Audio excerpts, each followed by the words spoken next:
Seguimos en punto de partida, nos visita el secretario general de la CGT Regional Santa Fe, además secretario general de la bancaria, Claudio Girardi, para charlar sobre algunos temas que hacen a la coyuntura gremial. En primer término, Claudio, gracias por venir nuevamente a punto de partida. Charlar sobre un reciente plenario que se desarrolló en Santa Fe con la presencia de nada menos que Sergio Palazzo, que es un referente a nivel nacional, ¿no? Sí, bueno, gracias por la invitación nuevamente. A ver, nosotros convocábamos a un plenario delegado. Sergio Palazzo hacía rato que, más allá que venía a Santa Fe, quería tener un plenario con los delegados en forma directa para comentar los temas de actualidad nacional, gremial, político, aquellos temas específicos generales y específicos de la actividad bancaria, como así también, digamos, de cara al futuro. Venimos de un acto electoral donde lo consagró por 4 años más secretario general de la bancaria, con incorporaciones dentro del secretariado como Pro de Finanzas la compañera Caposetti, Consejo Directivo compañero Rivero y yo congresar a la CGT, digamos, ya de cara a una propuesta que están haciendo varios compañeros, inclusive Palazzo, a que uno renueve el año que viene el mandato por 4 años más en la bancaria. Así que era un abanico de temas, y la verdad que con temas de actualidad y muchos preocupantes, como el intento de reforma laboral por parte del gobierno nacional, como el intento de tocar las cajas de jubilaciones de las provincias, como, digamos, intentar tocar aquellas cosas que tienen que ver con el ANSES. Por un lado, el uso de 50.000 millones de pesos para prestarle a cuestión que creemos que es bueno prestarle a quienes no tienen recursos para salir un préstamo, a lo mejor en un banco normal, pero digamos, poniendo en riesgo el Fondo de Sustentabilidad del ANSES. Sí, el patrimonio público. El patrimonio público, y además cuando esto lo criticaron en forma anterior. Nosotros en ese marco, bueno, Palazzo ha hecho una postura que compartimos en absoluto, y tiene que ver específicamente con situaciones muy complejas que se van a vivir. Si fuesen buenas, las que anuncian las harían antes del 22. Sí. Entonces nosotros sabemos que no van a ser buenas para la clase trabajadora. Hablando particularmente de una de esas reformas estructurales que se están planteando desde el macrismo, la reforma a la ley de ART, ustedes tienen una visión desde la provincia de Santa Fe, ¿cuál es? Primero, ¿cómo arrancó esto? Esto arranca primero, Macri hace un decreto de necesidad de urgencia, donde modifica la ley que había, luego envía un proyecto de ley basado en ese proyecto, se convierte en ley y le pide a las provincias que adhieran. ¿Qué es lo que decimos nosotros a nivel nacional? Y específicamente se lo hemos dicho, lo estamos diciendo en la provincia. Esta ley de RT le hace perder derecho a la clase trabajadora. La verdad que cuando hablan de que se pierde el litigio es cierto, porque en realidad las ART se transforman en juez y parte, son quienes te van a controlar. Y para dar un solo ejemplo, solamente va a haber un centro de control médico que sería en Rosario. Por ende, si alguien es de Vera, de Santa Fe, de Rafaela, de Venado Tuerto, de San Javier, tiene que ir a Rosario. Tampoco incluye nuevas enfermedades laborales y tampoco incluye prevención, lo cual es una ley que nos hace retroceder por lo menos 50 años en legislación laboral. Y por eso de la Secretaría Regional de Santa Fe le hicimos una nota al gobernador de la provincia, al ministro de Trabajo de la provincia, al presidente del Senado, es decir, al vicegobernador y al presidente de la Cámara de Diputados, donde nos manifestamos nuestra oposición a que la provincia adhiera a esta ley de RT que viene a nivel nacional. ¿Cuál es la postura hasta este momento del Ejecutivo Provincial? El día 11 estuvimos reunidos con parte de la Comisión de Diputados que tiene que ver con la legislación laboral, donde manifestamos nuestra postura. Lo que nos manifiestan es que la inmensa mayoría de los diputados de esa comisión está de acuerdo en lo mismo que nosotros, es decir, no está de acuerdo en la misma línea. Por ende, bueno, vamos a esperar cuáles son los pasos. Seguramente el gobierno nacional, después del día 23, va a retomar algunos temas para la agenda y seguramente va a presionar entre este y otros temas para que algunos gobernadores o legisladores lleven adelante medidas en contra de la clase trabajadora, así que hay que estar preparados. Volviendo al tema del plenario, Claudio, una de las cuestiones que se charló allí fue la situación del endeudamiento de Argentina, ¿no? La situación financiera. Ustedes son trabajadores del sector bancario y están familiarizados un poco con este tema digo, dos temas estructurales. Por un lado, el alto grado de endeudamiento del Estado Nacional, pero por otro lado, un nuevo modelo de créditos hipotecarios que está emparentado de alguna manera con lo que ha sucedido en distintas partes del mundo, por ejemplo, España, Estados Unidos, que derivó en una crisis de hipotecas. A ver, primero, nos hemos endeudado en casi 100.000 millones de dólares en 18 meses, tanto el Estado Nacional como las provincias. A eso hay que agregarle que hay el 10% más que el circulante. Si uno agarra todos los billetes que están en circulación de moneda nacional, hay que agregarle el 10% más, es el equivalente a las LEVAC, con tasa del 26,5%. Por ende, si alguien te paga el 26,5% libre de gastos, nadie va a hacer un galpón para poner una industria. Esto es simple. Sin duda. Esa es la segunda.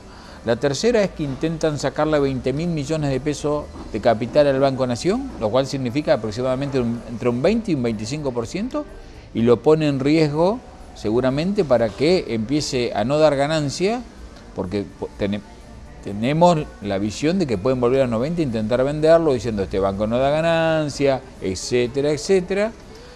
Digo, ¿Y ese fondeo de esos 20.000 millones de pesos, hacia dónde van?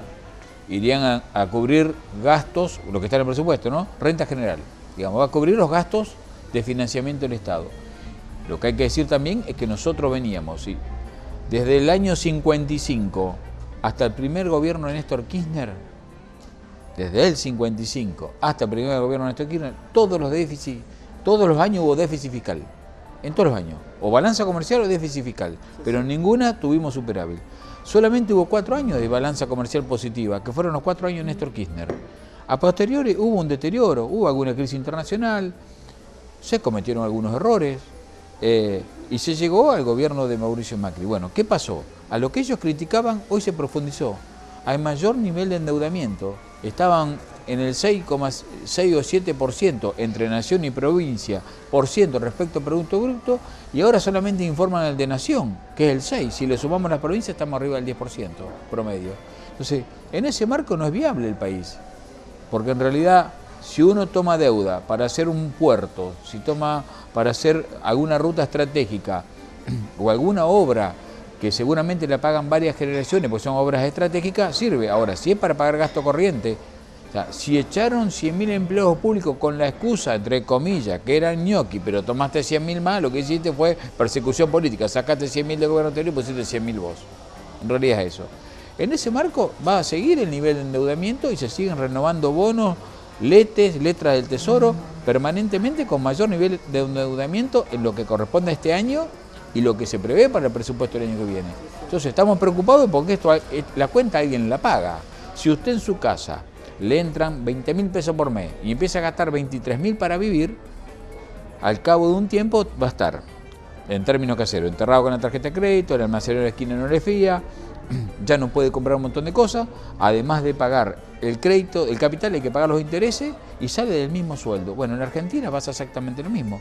Si nosotros no aumentamos la producción y sobre todo que casi 8 de 10 productos son para el mercado interno, que le ponemos plata al trabajador en el bolsillo y a los sectores populares para que consuman y compren más productos, bienes y servicios, es muy difícil levantar. Esto es un modelo típico de ajuste neoliberal que es gradual, que no lo hicieron de golpe, pero que se va haciendo gradual y que ya ha perjudicado a la clase trabajadora. Nosotros entre el año pasado y lo que va a terminar al final de este año, los trabajadores promedio van a perder un 10% de la masa salarial. Es decir, 1 de cada 10 pesos no lo tenés más. A eso agregale los tarifazos de luz, de gas y lo que ya anuncian que va a haber 2 aumentos de acá a fin de año de luz y de gas, digamos, también perjudica a la clase trabajadora. Entonces, digamos, todo el ajuste pasa por un solo sector. Sí. Trabajadores activos, pasivos, registrados, no registrados, monotributistas y las pymes, que es lo que más nos preocupa, de todos los sectores, industrial, comercial, agrícola, que es el sector donde más está sintiéndose esta recesión, y los grandes ganadores son los bancos, los grandes ganadores son las multinacionales, los grandes ganadores son las automotrices, la concentración de la economía al máximo nivel.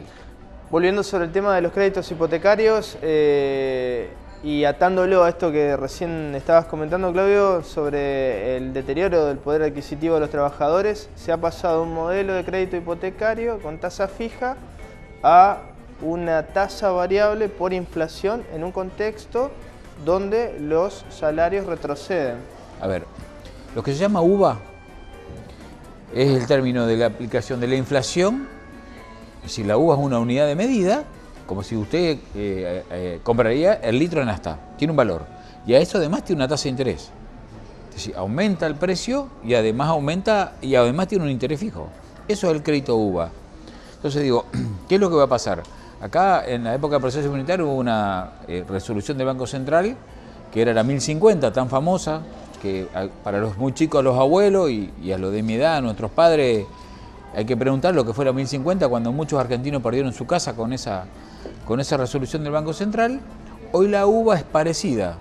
La única diferencia es que, como saben que el valor de la cuota va a aumentar, lo que van a hacer es no sacarle la casa a la persona, porque van a llegar al límite del 30% del valor de cuota, más no pueden, lo que van a hacer es estirarla en el tiempo. Usted saca un crédito de un valor del 20% de su sueldo, imaginemos que es situación congelada, ¿no? Sí, sí, sí. Usted ganaría lo mismo, el 30% de su sueldo a 20 años. Cuando ya no le alcance ese 30% para pagar la cuota, le van a estirar los años. En vez de 20, va de 21, 22, 23, 25. Y hay un segundo riesgo, que es... El primer riesgo es que nunca la propiedad va a ser del beneficiario del crédito. En realidad hay que ver cuántos años tarda uno en pagarla si hay hiperinflación. Sí, sí, sí. ¿No? Porque si seguimos, entre comillas, con la joda de endeudamiento externo, en 2 años esto revienta. Sí, sí. Y lo que va a pasar es vamos a tener otra vez un golpe del dólar con una devaluación impresionante y la inflación se va a ir a las nubes. Ahora, sin tocar ese tema o agregarle a ese tema, la preocupación es que cuando los bancos terminen de dar los préstamos que tienen previsibles de los fondos, que son a 20 años, cuando no están tomando depósito por UVA, porque también está la otra, es depositar por UVA, pero no lo están incentivando los bancos porque les conviene más el otro sistema, lo que van a hacer es van a vender las hipotecas. Creo que le van a permitir tercerizar las hipotecas, es decir, el banco A se la vende al banco B o se la vende a un fondo de inversión. Es lo que pasó en Estados Unidos. Es lo que pasó como Hipoteca Suprime, que se le empiezan a entregar las hipotecas segundo a tercero y uno termina en una burbuja que no sabe cuánto vale la propiedad y quién tiene su hipoteca. Lo cual es tremendamente peligroso y es donde dicen que van a avanzar si siguen creciendo los créditos UVA. Que el crédito hipotecario es necesario, que hacen falta vivienda, hacen falta vivienda. Pero creo que la tasa UVA, como está marcada, es una situación de mucho riesgo, sobre todo para los que tenemos ingresos fijos en pesos, asalariados o quien tiene pequeña y mediana empresa. Quizás quien tenga una producción atada en dólares, si usted vende grano, lo vende atado en dólares, no va a tener ese mismo riesgo. Claro. Pero quienes tenemos un ingreso con moneda nacional, es muy difícil la situación en un crédito hipotecario del tipo UVA. Gracias por estos minutos, Claudio. No, gracias a ustedes como siempre. Seguimos en Punto de Partida.